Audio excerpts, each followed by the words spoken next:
क्रांती news, आवाज सर्वसामान्यांचा। उपविभागीय अधिकारी राडेगाव यांच्या नेतृत्वात महसूल पथकाने अवैध रेती वाहतूक करणाऱ्या 10 ट्रॅक्टर पकडून वडकी पोलीस स्टेशनमध्ये केले जप्त। जिल्ह्यातील सर्वात मोठी अवैध रेती वाहतुकीची कार्यवाही। राडेगाव तालुक्यातील झुल्लर येथील वर्धा नदी पात्रातून अवैधरित्या रेतीची वाहतूक 3 दिवसांपासून सुरू असल्याची माहिती विशाल खत्री, उपविभागीय अधिकारी राडेगाव यांना मिळाली।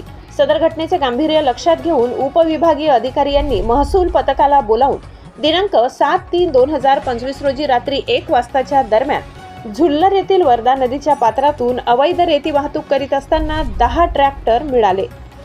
ट्रॅक्टर क्रमांक MH29 AK1298, ट्रॅक्टर क्रमांक MH29 BC 2434, ट्रॅक्टर क्रमांक MH29 AK6762, ट्रॅक्टर क्रमांक MH29 BC 0857, ट्रॅक्टर क्रमांक MH29 AK1180, ट्रॅक्टर क्रमांक MH29 BP 4028, ट्रॅक्टर क्रमांक MH29 AK1336, ट्रॅक्टर क्रमांक MH32 AM 4628, ट्रॅक्टर क्रमांक MH29 BP 6120, ट्रॅक्टर क्रमांक MH29 BP 6683 यांच्या मालकीच्या ट्रालीसह वडकी पोलीस स्टेशनमध्ये जप्त करण्यात आले। त्यामुळे तालुक्यातील अवैध रेती वाहतूक करणाऱ्यांचे धाबे दणाणले आहेत।